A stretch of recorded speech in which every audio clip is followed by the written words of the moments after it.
దేవుని పరిశుద్ధ నామానికి వందనాలండి. అలాగే అయ్యగారికి, అమ్మగారికి నా హృదయపూర్వక వందనాలు చెల్లిస్తున్నాను. మరి ఇక్కడున్న కూడిన ప్రతి ఒక్కళ్ళు నాకంటే చిన్నవారున్నారు, పెద్దవారున్నారు. అందరికి కూడా నా హృదయపూర్వక వందనాలు చెల్లిస్తున్నాను. మరి నా సాక్ష్యం చెప్పాలంటే దేవుడు ఎన్నో విధాలుగా నా జీవితంలో ఆదుకున్నాడని చెప్పాలి.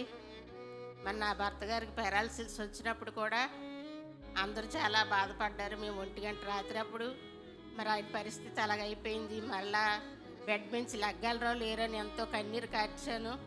మరి నా దేవుడు జీవం గల దేవుడు, గొప్ప దేవుడు కాబట్టి అద్భుతంగా ఆయన 1 నెలలోనే రికవర్ అయ్యి తన పని తను చేసుకున్నాడు. కృప చూపినందుకు దేవునికి వందనాలు స్తుతులు చెల్లిస్తున్నాను. మరి అదే నా పెద్ద బిడ్డ సనత్ అండి పేరు. మరి ఆ బిడ్డ గురించి కూడా స్త్రీల కోరికలో అమ్మ నేనంటే ప్రతిదానికి అటెండ్ అవ్వను కానీ అమ్మ కన్నీరు కార్చి మీరందరూ నా కుటుంబం గురించి అయ్యగారు అమ్మగారు ఎంతో మరి నేను సంఘానికి రాకపోయినా నన్ను మర్చిపోకుండా అందరూ ప్రార్థించారు. మరి సనత్ విషయంలో కూడా దేవుడు గొప్ప కార్యం చేశాడు. ఎందుకంటే 4 గోళ్ల మధ్యలో బిడ్డ నలిగిపోతూ ఉండేవాడు. ఆ బిడ్డను చూసుకొని నేను కుమిలిపోతూ ఉండేదాన్ని. యవ్వన ప్రాయంలోకి వచ్చాక బిడ్డ స్థితిలో ఉండేంటి, 10th క్లాస్ వరకు బాగున్నాడు కదా, ఒక్కసారి ఇలా అయిపోవడం ఏంటి, తనకి ఏ డిసీజ్ లేదని ఏ డాక్టర్ గారి దగ్గరికి తీసుకెళ్ళినా సర్టిఫికెట్ చేసేవాళ్ళు. అటువంటి బిడ్డ ఈ స్థితిలో ఎందుకు ఉన్నాడని నేను దుఃఖపడినప్పుడు నా దేవుడు గొప్పవాడు కాబట్టి ఆ బిడ్డకి కలిగినటువంటి శోధ నుంచి విడుదల దయచేశాడు దేవుడు. ఆ చీకటి నుంచి వెలుగులోకి నడిపించాడు. దేవుని గొప్పని బట్టి దేవునికి వందనాలు స్తుతులు చెల్లిస్తున్నాను.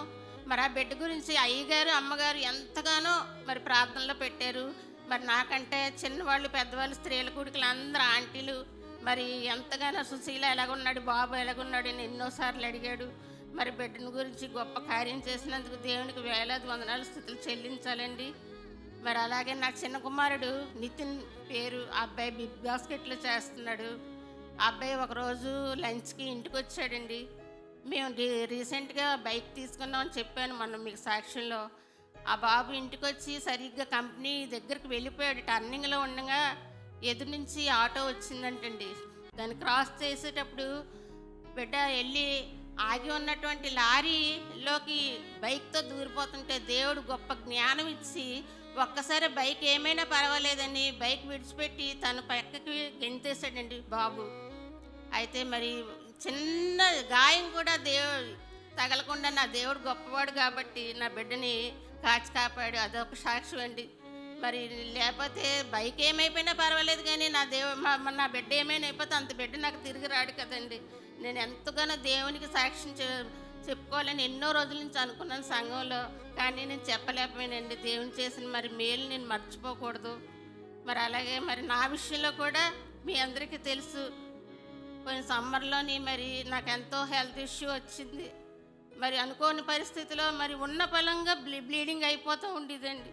మరి ఎందుకు ఈ స్థితి వచ్చింది, నాకు ఎందుకు ఇలా బలహీనత వచ్చిందని నేను బాధపడి మరి వెంటనే మా పిన్ని గారు అమ్మాయి మెడిసిన్ చేసిందండి డాక్టర్. ఆ అమ్మాయిని ఫోన్ చేశాను, మేఘనా ఏంటి ఇలా అయిపోతుంది నాకంటే వెంటనే ఆయన అక్క మరి నువ్వు గైనకాలజిస్ట్ వెళ్ళిపోవాలి, నువ్వు వెంటనే వెళ్ళిపోతే నువ్వు ఏది వచ్చి నేను నెగ్లెక్ట్ చేస్తావు, ఏ హాస్పిటల్కి వెళ్ళవు, ప్రార్థన అంటావు, ప్రార్థన ఉంటే ఉండొచ్చు కానీ డాక్టర్ గారి దగ్గర కూడా వెళ్ళి ట్రీట్మెంట్ తీసుకోవాలి అన్నప్పుడు నేను వెంటనే నాకు డిఎన్సీ చేశారండి. మరి ఆ రోజు కూడా నేను చాలా బాధపడ్డాను. అదేనన్నా మరి దేవుడు నన్ను తన రెక్కల చాటును భద్రపరిచి మరి లేవనెత్తి మరి ఒక జీవితం ఇచ్చినందుకు నీకు వందనాలు స్తుతులు చెల్లిస్తున్నాను. మరి ఇలా ఎన్నో కార్యాలు నా కుటుంబంలో చేసి ఉన్న దేవుని మేలు నేను మర్చిపోలేను.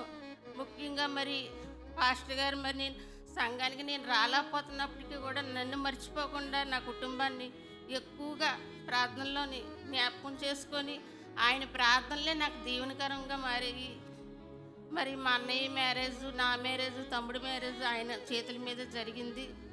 మరి మొన్న క్యారల్స్కి వచ్చినప్పుడు దైవ సేవకుడు మరి నా ఇంట్లో అడుగు పెడితే నాకు మేలు జరుగుతుందని అదేనని మరి పాస్టర్ గారు కుమారి గారి ఇంటి దగ్గర ఉన్నప్పుడు మరి రాలేను అన్నట్టుగా అన్నారు. అయినప్పటికీ నేను రిక్వెస్ట్ చేశాను. అయ్యగారు మరి నన్ను ప్రేమించి నా గృహానికి నడిచి వచ్చారు, నా గృహంలో కాలు పెట్టారు. ఆయన కాలు పెట్టే నాకు ఎంతో ఆశీర్వాదకరంగా దీవెనకరంగా మారింది. మరి గతించిన సంవత్సరం అంతా తన రెక్కల చాటును భద్రపరిచి ఈ విధంగా నన్ను నా కుటుంబాన్ని ఆదరించిన దేవునికి వందనాలు స్థుతులు చెల్లిస్తూ ఈ చిన్న సాక్ష్యం దేవుడు దీవించమని